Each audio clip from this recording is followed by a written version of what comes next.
your dry ingredients into one bowl, and then I'm gonna go ahead and just mix them together somehow without it going everywhere. And then you're gonna go ahead and put this into that bowl. I could have just put it in that bowl, whatever. And then you're gonna add your wet ingredients. I don't know why I was thinking it was like another cake, because there's another one where I have to do it separate.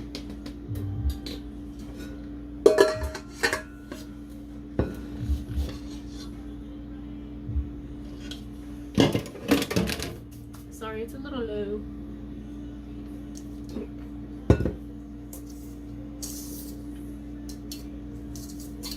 Just want to mix until it's all incorporated.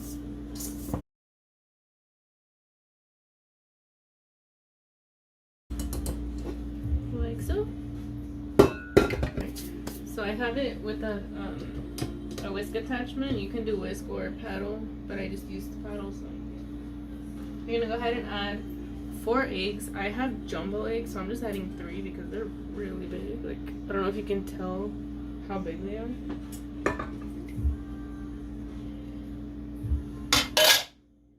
You're gonna add buttermilk. I did regular milk with some vinegar to make it buttermilk.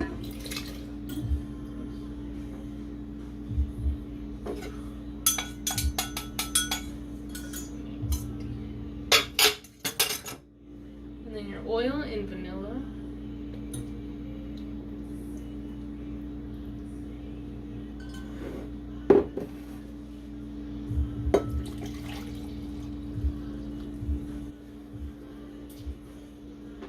Alright, so go ahead and now add your coffee. I'm using coffee. You can use water, but I like coffee. It doesn't change the flavor. Like, you won't taste the coffee. It just enhances the chocolate, apparently. This is gonna be really, really runny, so just do it on low, or else everything's gonna be like.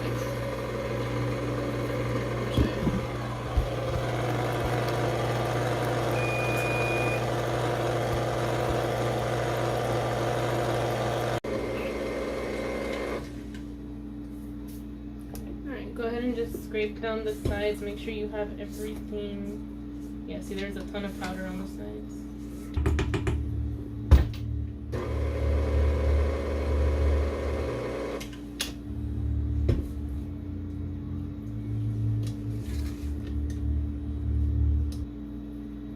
It's really runny, but don't worry, that's how it is. The first time I made this, I was like, I don't know, but it's fine.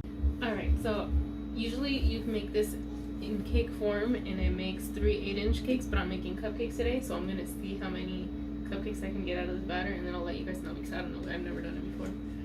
So there's this. I just tested it out with 2 other cupcakes. You're gonna put it in for about 13 minutes, 13 to 14 minutes. They were about done at 13 minutes and 30 seconds, so in between, just go ahead and check. So I'm just gonna go ahead and transfer them, or fill them, I mean.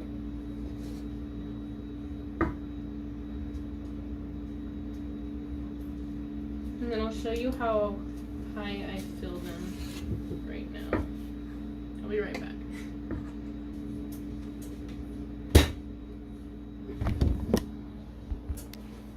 So this is how I filled them, so almost to the top, and this is how they came out.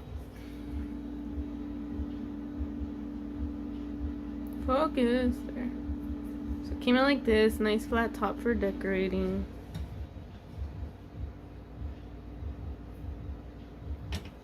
Alright. Oh yeah, and you're gonna go ahead and bake these at 350 degrees for 13 to 14 minutes. And then if it's a cake, I'm gonna go ahead and put it down in the description because I forget. I believe it's like 30 minutes, but I'll go ahead and put it down there. I don't know what happened. They came out super big, like overflowing the cups. And I did it the same exact as these ones. I did it the same as these ones, so I don't know why. Whatever, I'll try again. There's enough butter. So here are the chocolate cupcakes. I made about 40, and there's still a little bit of batter left, but it's out on the counter overnight, so I'm not going to use it. So this batter, or this recipe, will make quite a few cupcakes, so you can go ahead and try that. So what I figured out to get them from overflowing was to fill them a lot lower than I was doing it, so maybe a little bit above halfway or halfway even at that. If you liked this video, go ahead and give it a thumbs up, and if you try, go ahead and let me know how you liked it. Also, go ahead and pair it with the chocolate frosting. It is so good. I'm gonna try and upload that one after or before, I'm not sure. Yeah, and if you have any other suggestions or things that you would like to see or learn to make, don't hesitate to let me know so that I can make it for you. Alright guys, bye.